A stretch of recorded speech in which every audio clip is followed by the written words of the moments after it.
Hello everyone, welcome back to our channel science junction. तो guys हम लोग एक बार फिर से इकोनॉमिक्स का सबसे इंटरेस्टिंग टॉपिक लेकर आए हैं और टॉपिक का नाम है यूटिलिटी। कंज्यूमर बिहेवियर के अंदर जो ये चैप्टर है वो होता है यूटिलिटी, और यूटिलिटी अपने आप में एक माइंड ब्लोइंग टॉपिक होता है। यूटिलिटी का एक्चुअल में मज़ा होता है, हिंदी में मतलब कहते हैं इसको उपयोगिता, और मतलब अगर अब सबकॉन्शियस माइंड में समझना है तो यूटिलिटी का मतलब है मज़ा, ठीक है, सेटिस्फेक्शन, आप ऐसा भी कह सकते हैं।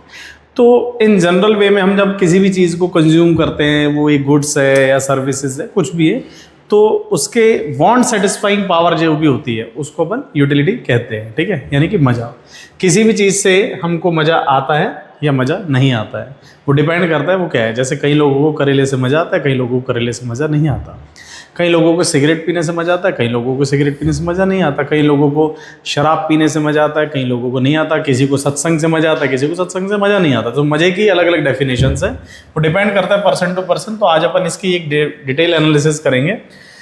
सो when we consume any goods or services then we get the satisfaction। तो गाइस ये satisfaction का मतलब होता है एक्चुअल में संतुष्टि, मजा, ठीक है, which is known as utility। तो इसको हम utility कहते हैं। utility को हम अगर सबकॉन्शियस माइंड के लिए कह सकते हैं मजा, इसको समझने का सबसे बेटर तरीका है।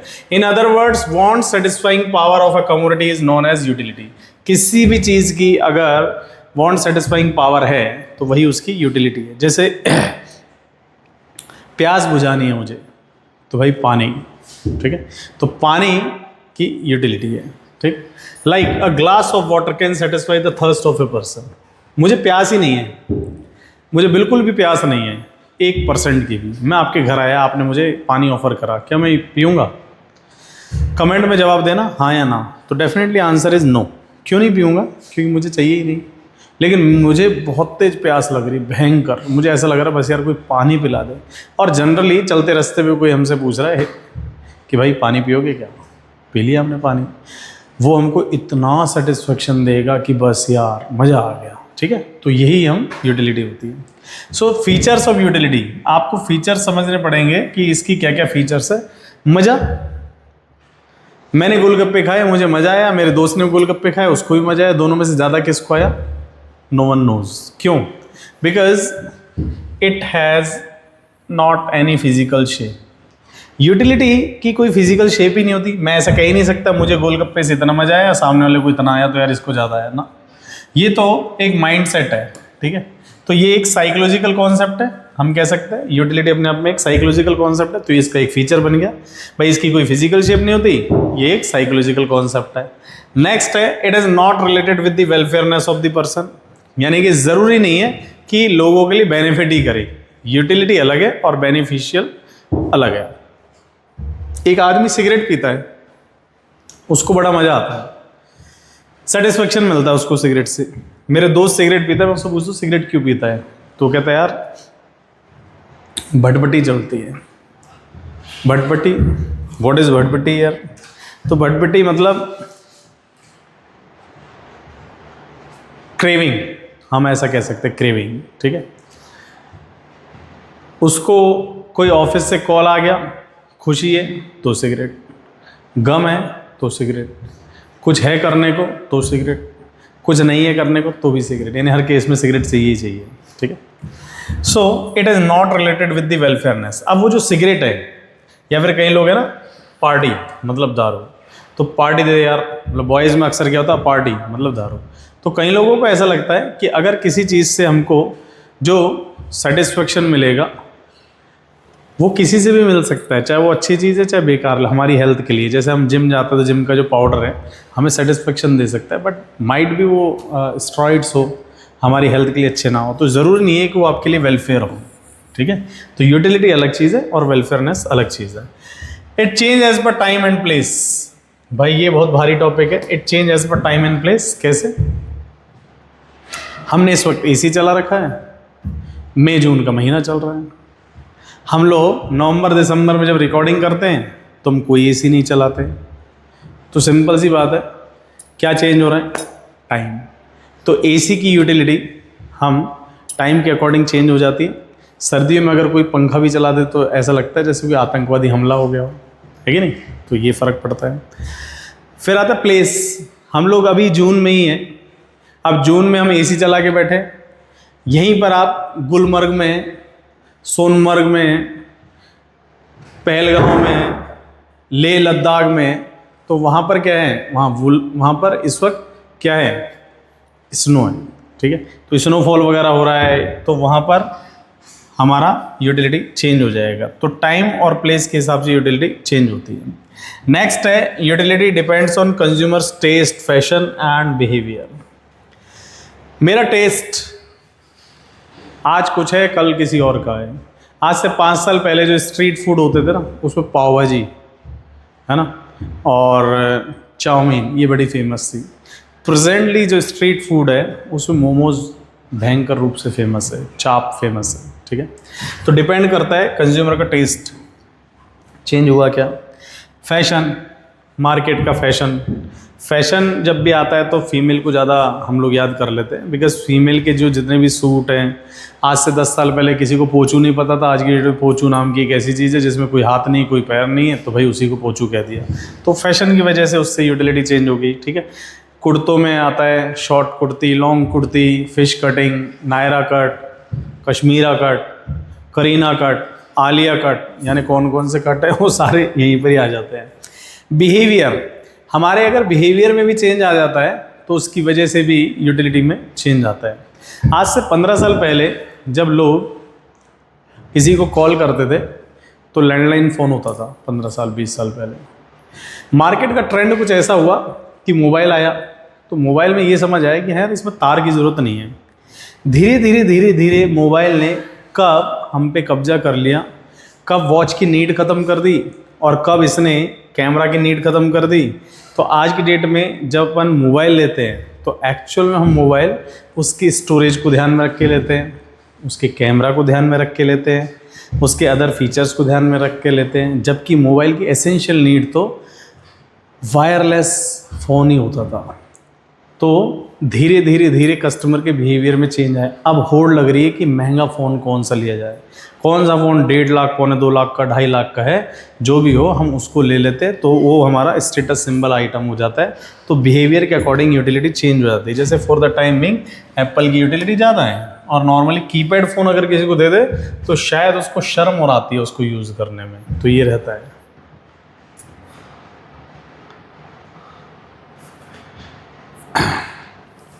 Next, utility does not measure directly. हम लोग यूटिलिटी को डायरेक्टली मेज़र नहीं कर सकते। क्यों नहीं कर सकते? क्योंकि यूटिलिटी, मैंने अभी आपको बताया, साइकोलॉजिकल कॉन्सेप्ट है, तो इसको अपन इनडायरेक्टली मेज़र कर सकते हैं इन टर्म्स ऑफ मनी, पैसे की टर्म्स में। शर्ट बहुत अच्छी लग रही है किसी की, तो सामने लगे तो 2000 की है। तेरे शूज़ बहुत अच्छे लग रहे हैं, 500 रुपये के हैं। तेरा फ़ोन बहुत अच्छा है, अरे तो आईफोन है, सैमसंग है, गैलेक्सी, वॉटएवर। तो हम लोग जब इस तरह की बातें करते हैं तो हम यूटिलिटी की बात तो करते हैं, बट उसकी इनडायरेक्टली मनी की टर्म्स में उसको मेज़र कर लेते हैं, है ना? It depends on intensity of desire. Intensity of desire का मतलब होता है कि यूटिलिटी एक आदमी की डिज़ायर कैसी है उस पर भी डिपेंड करती है।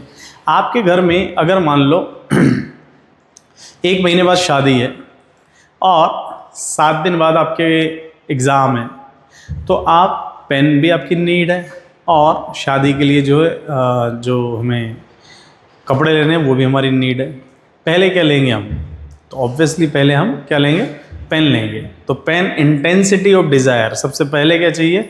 वो हमें पेन चाहिए। अब ऐसा तो नहीं हो सकता ना कि आपने जो कपड़े पहले ले लिए, है ना, और पेन अपन सोच रहे 1 महीने बाद देखेंगे, जबकि उसका काम ही नहीं है एग्ज़ाम के बाद। तो इंटेंसिटी ऑफ डिज़ायर, किसी चीज़ की नीड कितनी है उस पर आपको यूटिलिटी में डिपेंड करता है। Utility depends on price of commodity. किसी चीज़ का प्राइस अगर 100 रुपये किलो है और धीरे धीरे धीरे उसका प्राइस 10 रुपये किलो हो जाता है तो यूटिलिटी कम हो जाती है। 100 रुपये की चीज़ का प्राइस अगर 500 रुपये हो जाए तो उसकी यूटिलिटी बढ़ जाती है। कार आज से 20 साल पहले 2 लाख रुपए की आती थी, कम थी, 10 लाख रुपए हो गई, हर घर में कार होने लगी। तो यूटिलिटी, तो किसी भी चीज़ की यूटिलिटी डिपेंड करती है, ठीक है। फिर होता है उसके प्राइस पर डिपेंड करती है, प्राइस कैसा है। अगर मान लो जैसे आपके सेब का एग्जाम्पल भी ले सकते हैं। प्राइस में सेब अगर 200 रुपये किलो है तो हो सकता है एक सेब आए और 4 हिस्सों में बटे। सेब अगर 20 रुपये किलो है तो हर एक सदस्य को एक एक अपन सेब मिल जाएगा। तो ये भी है।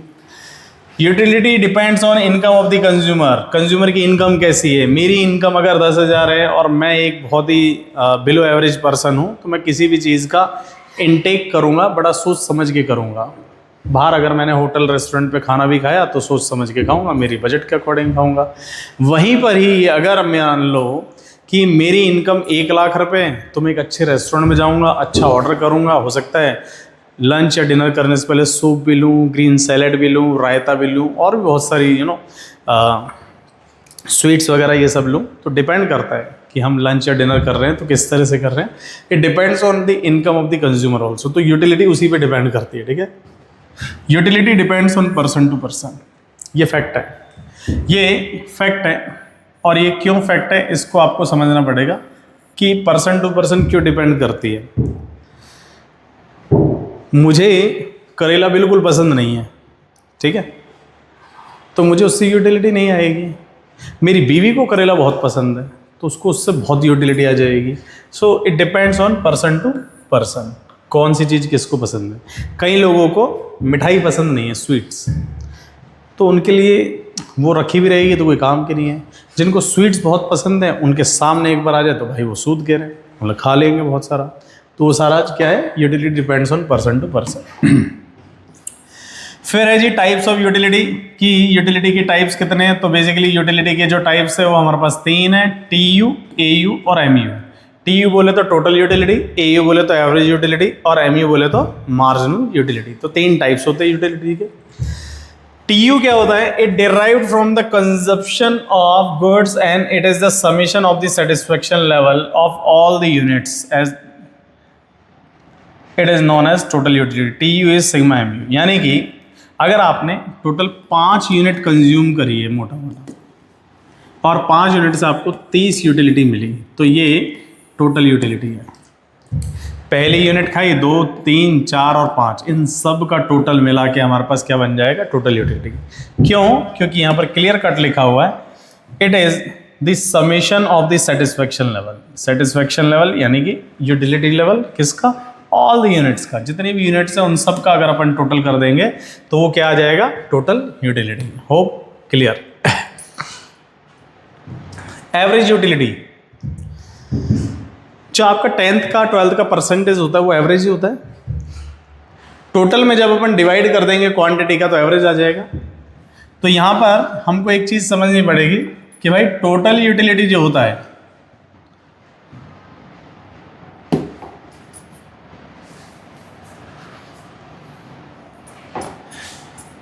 टोटल यूटिलिटी जो होता है वो होता है सिग्मा MU, ठीक है।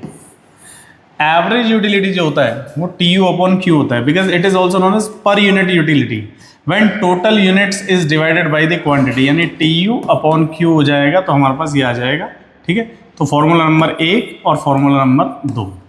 तीसरा मार्जिनल यूटिलिटी, ये थोड़ा सा अलग है, उसको समझना पड़ेगा। मार्जिनल का मतलब यहाँ पर पूरी इकोनॉमिक्स में जब भी ये वर्ड आ जाएगा, क्योंकि वो बहुत सारी जगह पर आएगा। मार्जिनल यूटिलिटी आया है, जैसे आगे चल के मार्जिनल कॉस्ट आ जाएगा, उससे आगे चलेंगे मार्जिनल प्रोडक्शन आ जाएगा, उससे आगे चलेंगे मार्जिनल रेवेन्यू आ जाएगा, है ना। बहुत सारी जगह पर मार्जिनल वर्ड जुड़ेगा। तो मार्जिनल का मतलब होता है हर एक एडिशनल यूनिट का कंट्रीब्यूशन। फॉर एन एग्जाम्पल, बड़े ध्यान से समझना, जैसे 4 यूनिट तक, है ना, 4 यूनिट तक जो TU है, ये यहाँ पे यूनिट्स लिख देते हैं और यहाँ पर TU।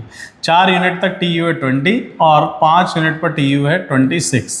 अब हमसे कोई पूछे कि what is the contribution of fifth unit, तो फिफ्थ यूनिट का कंट्रीब्यूशन 6 का है, यानी कि 26 माइनस 20 कितने का डिफरेंस आ गया, 6 का। तो ये हमारे पास क्या है, marginal utility. So marginal utility का पॉइंट यहाँ पर समझ में आ रहा है। It is also known as utility of an additional unit, यानी कि हर एक एडिशनल यूनिट की यूटिलिटी क्या हो जाएगी हमारे पास, marginal utility. When change in total utility is divided by the change in quantity, यानी कि आपके पास जब चेंज का मतलब क्या होता है, डेल्टा, हमने आपको बताया था delta.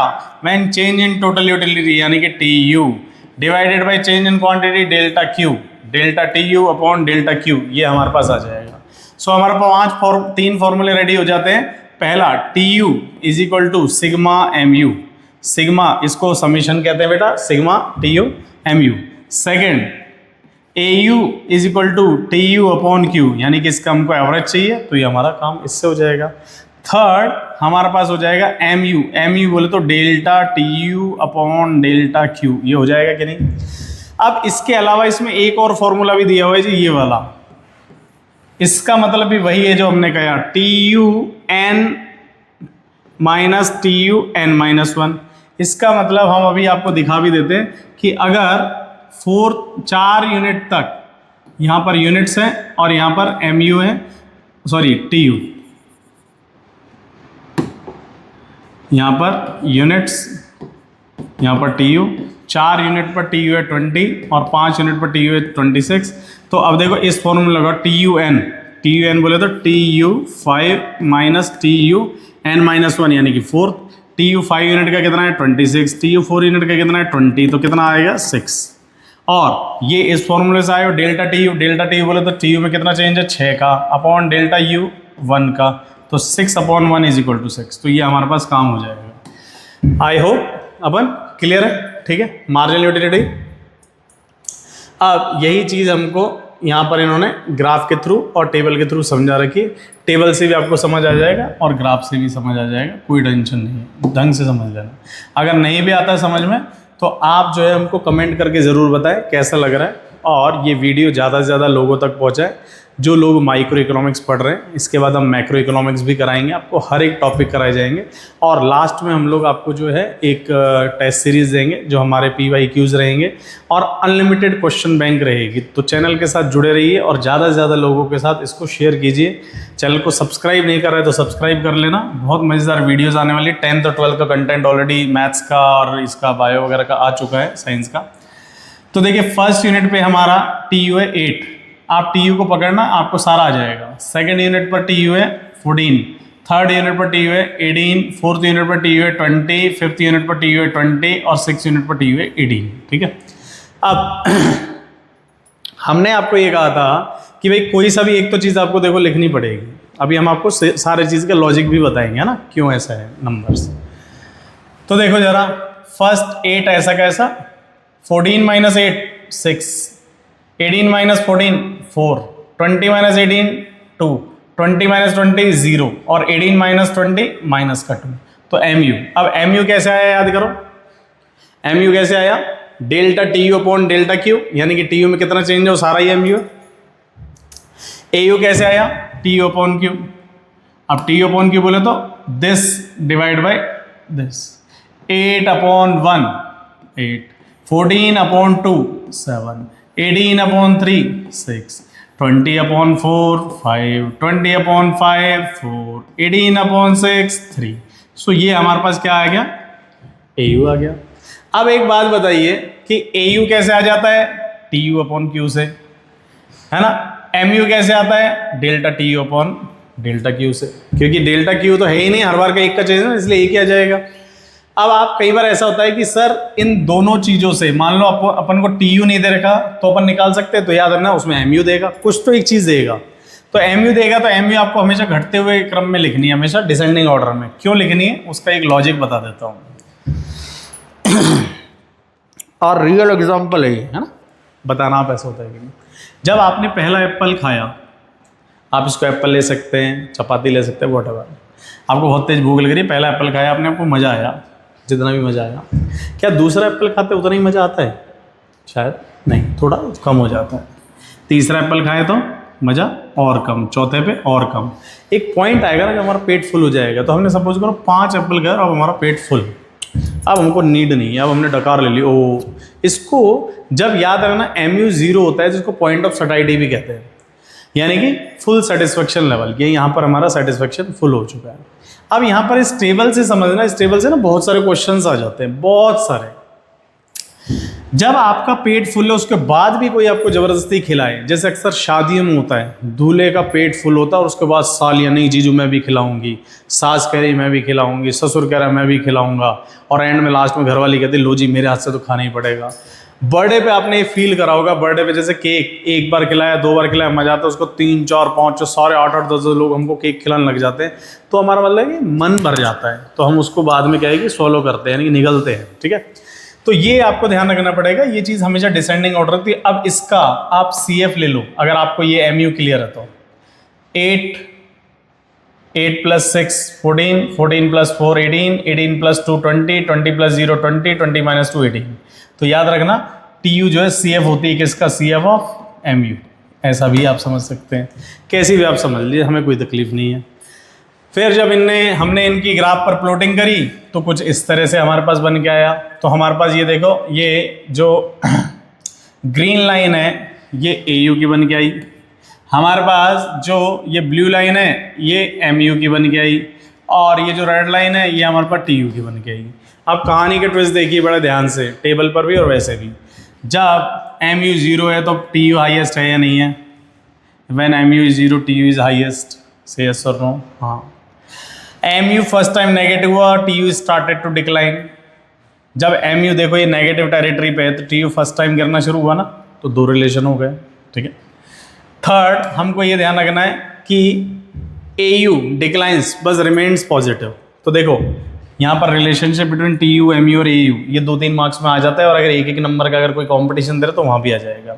When MU is 0 then TU is highest, which shows the maximum level of satisfaction. When MU is negative then TU started to decline. MU negative है तो TU गिरना शुरू हो गया।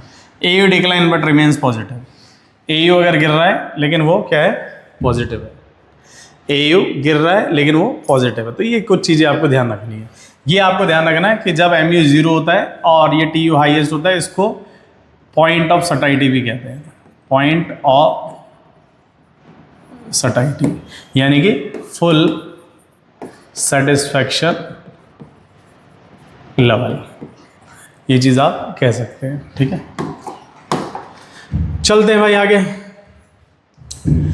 आज के लिए हम इसका लॉ पढ़ेंगे, है ना, फिर इसकी अजम्पशन करेंगे और फिर एक्सेप्शन, फिर हम आज का एंड करेंगे, फिर हम सेकंड पार्ट करेंगे इसका। सो इनिशियली TU पिछली वाली उसी की चल रही है, TU increase then become constant then started to decline, ये हमने देख ही लिया है। AU and MU both decline but MU decline faster than AU। तो एक बार अगर आपको ये विश्वास नहीं है तो चेक कर लो, AU MU दोनों गिर रहे हैं लेकिन MU फास्टर है, ये हमेशा ही रहेगा। ठीक है, और जब TU इनिशियली बढ़ रहा है फिर कांस्टेंट है फिर गिर रहा है, चाहे वो वहाँ से देख लो चाहे यहाँ से देख लो। ठीक है, आई होप ये आपको क्लियर हो चुका है। फिर भी अगर कोई मन में डाउट हो, कैसा भी कुछ भी मन में कैसा भी संकट हो आपको आ रहा है, तो आप हमको कमेंट में भेज सकते हैं, हम आपको सॉल्व करेंगे आपके डाउट्स को। चलते आगे। और गाइज़ आप कमेंट करके वीडियो को ज़रूर बताएं कैसी लग रही है वीडियो, बिकॉज़ आपका अप्रिसिएशन ही हमको और बेटर करने को मजबूर करता है, क्योंकि अगर आप हमको बताएंगे नहीं तो फिर हमारा भी पता ही नहीं लगेगा हम अच्छा कर रहे हैं कि बेकार कर रहे हैं। तो ज़रूर बताएं जैसा भी वीडियो लग रहा है।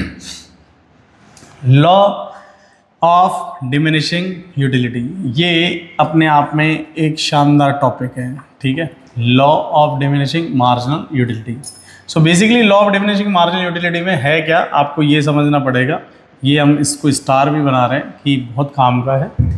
बहुत सिंपल सा है कि जब हमने पहली चपाती खाई थी तो हमको मज़ा आया था, दूसरी चपाती खाई तो हमको थोड़ा कम मज़ा आया, तीसरी में और कम आया, चौथी में और कम, और पाँचवीं में हमारा पेट फुल हो चुका। जस्ट पीछे हमने बताया। 6 चपाती में हमको वही मज़ा नेगेटिव होने लगा, तो हमको जनरली क्या है कि जब अपन पेट फुल हो जाता है उसके बाद कोई खिलाता तो हम ओवर ईटिंग में आ जाते हैं ना, तो यहाँ पर वही है। सो डिमिनिशिंग मार्जिनल यूटिलिटी का मतलब ये है कि हम लोग अब यहाँ पर ओनली इसको लॉ ऑफ DMU भी कहते हैं, कंफ्यूज मत होना। सो डिमिनिशिंग मार्जिनल यूटिलिटी की बात कर रही है कि मार्जिनल यूटिलिटी की बात चल रही है ओनली, और ये डिमिनिशिंग मतलब घटती हुई क्यों होती है। तो घटती हुई क्यों होती है, तो इसके लिए समझना पड़ेगा, इसके और डेप्थ में जाने के लिए हमको H गोसेन ने इसका ये जो लॉ दिया था, पहली चीज पूछ सकता है कैसे दिया, तो ये first law of H Gaussian है। When we consume any goods and services regularly, ये वर्ड ध्यान रखना, रेगुलरली बड़ा जरूरी है, एंड कंटिन्यूसली यानी लगातार खाते रहेंगे, then the derived utility always decline which is known as marginal utility. हम किसी भी चीज़ का कंजप्शन कंटिन्यू बेसिस पे करते रहेंगे तो उससे हमारा जो मजा है ऑटोमेटिकली डाउन होता रहेगा, और ये जो मजा डाउन होता रहेगा उसी को मार्जिनल यूटिलिटी कहेंगे। जैसे पहले पे मजा, हमने इसी को प्लॉट कर दिया तो ये नेगेटिव आ चुका है, ठीक है। इसी ग्राफ को हमने डाला है, आप चाहे खुद भी बनाएंगे तो आपका भी डिक्टो ऐसे ही बनेगा, कोई भी संकट या तकलीफ नहीं आएगा। ये काम की चीज़ें हैं। पहला इसमें काम का चीज़ है कि अजम्पशन ऑफ द लॉ। जब कोई लॉ होता है तो उसके साथ दो चीज़ें चढ़ती है, पहला होता है अजम्पशन और दूसरा होता है एक्सेप्शन। अजम्पशंस का मतलब क्या होता है, अजम्पशंस का मतलब होता है कि आपने कुछ रूल्स बनाए हैं, कुछ रेगुलेशंस बनाए हैं जिसको फॉलो होना है। एक्सेप्शंस का मतलब क्या होता है कि जब आपने कुछ रूल्स बनाए, कुछ रेगुलेशंस बनाए, वो सब अप्लाई करने के बाद भी लॉ फेल हो चुका तो वो एक्सेप्शन है। तो वो देखते हैं, हम पढ़ते हैं। हमारा लॉ बहुत सिंपल है, लॉ के बारे में पता होना चाहिए। लॉ कह रहा है कोई चीज़ खाएंगे तो मज़ा कम होता जाएगा, सिंपल सा लॉ है। अब हम कह रहे हैं कि ऐसा होगा तो क्या क्या कंडीशंस हैं, क्या क्या होनी चाहिए। तो पहली कंडीशन बहुत क्लियर है,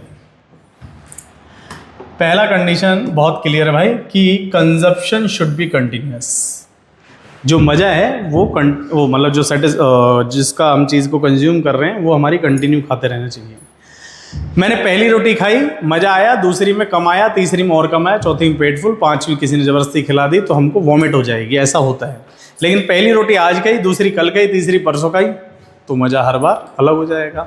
सो इसीलिए सबसे पहली और सबसे काम की चीज़ है consumption should be continuous, consumption continue होना चाहिए। फिर the consumption unit should be same और आइडेंटिकल और होमोजीनियस। जो कंजप्शन यूनिट है, फॉर एन एग्जाम्पल अगर हमने एप्पल की ही बात करी है कि जो सेब है वो पहला सेब मीठा है, ठीक है, दूसरा सेब गला हुआ है तो मज़ा ही नहीं आएगा, तीसरा सेब खट्टा है बिल्कुल मज़ा नहीं आएगा, चौथा सेब पका ही नहीं है तो मज़ा ही नहीं आएगा, तो हमारा रूल फेल हो जाएगा। सो हमारे पास हमारा ये पॉइंट है कि जो भी चीज़ हम खा रहे हैं वो सेम होनी चाहिए, रूल अपने आप फॉलो हो जाएगा, ठीक है। होप क्लियर हो। Consumer should not change, consumer भी चेंज नहीं होना चाहिए। पहला सेब मैंने खाया, दूसरा मेरे भाई ने खाया, तीसरा मेरी मम्मी ने खाया, चौथा मेरे पापा ने खाया। अरे भाई ऐसे थोड़ी हर बार हर किसी का मजा अलग अलग होगा, तो ऐसा भी नहीं है। Next, consumer taste, fashion and behaviour should not change. जिस टाइम की हम बात कर रहे हैं उसका टेस्ट, उसका फैशन और उसका बिहेवियर कंप्लीटली कांस्टेंट होना चाहिए। ऑल ऑफ सडन उसके माइंड में कोई नेगेटिव थॉट नहीं आना चाहिए कि सेब खाने से भैया बुखार हो जाता है, कई लोग कहते हैं ना सेब खाने से पेट दर्द हो जाता है, ऐसे बहुत सारी अफवाहें चलती हैं। जैसे पत्ता गोभी खाने से एक कीड़ा होता है दिमाग में आ जाता है, तो ऐसे थॉट में फिर क्या है कि सेटिस्फेक्शन चेंज होगा, ठीक है। जैसे मैगी में बीच में आया था कि मैगी में लेड है, जिंक है, तो मैगी खानी बंद कर दी, तो आपने खाया चाहे नहीं खाया सेटिस्फेक्शन वैसे ही डाउन है। कंज्यूमर का इनकम शुड नॉट चेंज, हमारी इनकम में कोई चेंज नहीं आना चाहिए। This law is acceptable in the pleasure economy only. Pleasure economy मतलब सुख की अवस्था होती है, दुख नहीं होना चाहिए। क्यों ऐसा कहा गया है? क्योंकि अगर कोई बंदा मान लो हॉस्पिटल में एडमिट है, उसको ब्लड चढ़ रहा है, अगर कोई बंदा हॉस्पिटल में एडमिट है उसको ब्लड चढ़ रहा है और ब्लड चढ़ते चढ़ते हम गए उसको देखने, हमने कहा ओह ब्लड की पहली बूंद चढ़ रही, दूसरी, तीसरी और चौथी, हमको लगता है इसका सेटिस्फेक्शन आ चुका है, हमने ब्लड बंद कर दिया, पता लगा बंदा तड़प तड़प के ख़त्म। सेम ऑक्सीजन, कोई बंदा ऑक्सीजन पर है, वेंटिलेटर पे है, हमको लगा 1 मिनट हो गया, 2 मिनट हो गया, 3 हो गया, 4 हो गया, 4 मिनट हो गया, इसका ऑक्सीजन ही बंद कर देते हैं, पता लगा बंदा स्वर्ग सुधार गया, बेवजह हमने गलत कॉन्सेप्ट पढ़ लिया था।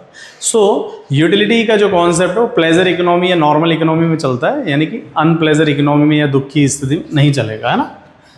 Price of commodity should not change. जिस चीज़ से यूटिलिटी मिल रही है, मान लो मुझे इस वक्त इस शर्ट से यूटिलिटी मिल रही है, ये शर्ट 400 रुपये की, मैं खरीदता हूँ, मुझे मज़ा आता है, मैं हर बार इसमें कलर चेंज कर लेता हूँ, 400 में खरीदता हूँ।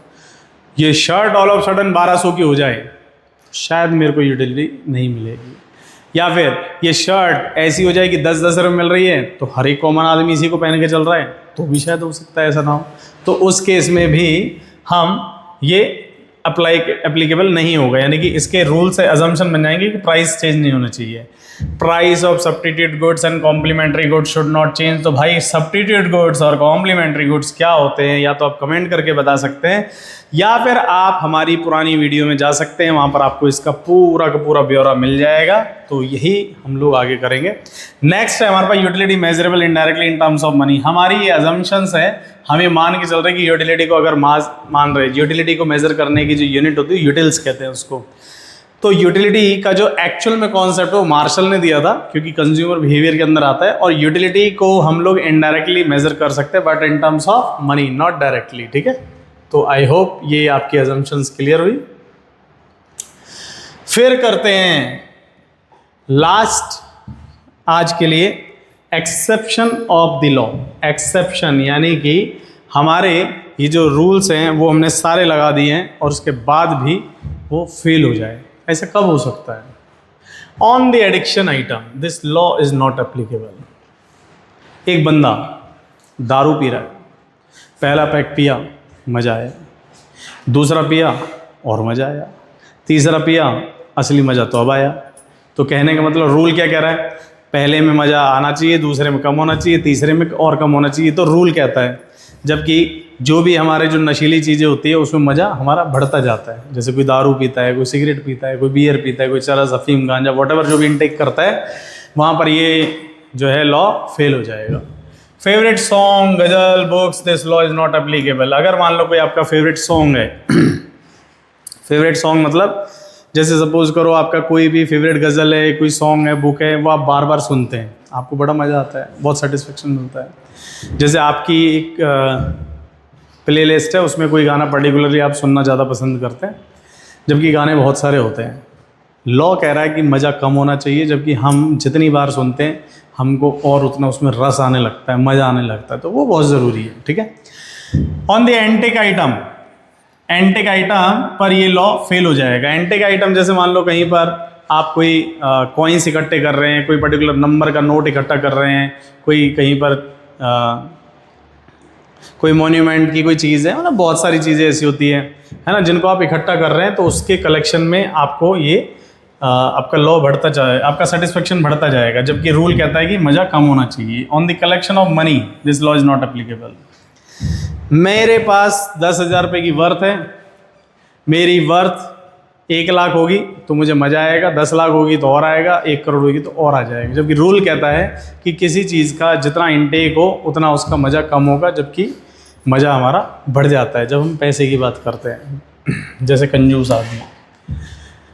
Utility is not measurable because it is a psychological concept. तो एक्सेप्शन है, रूल कहता है कि भाई utility measurable in terms of money, जबकि एक्सेप्शन ये है कि यूटिलिटी एक्चुअल मेजर ही नहीं कर सकते, ये एक साइकोलॉजिकल कॉन्सेप्ट है।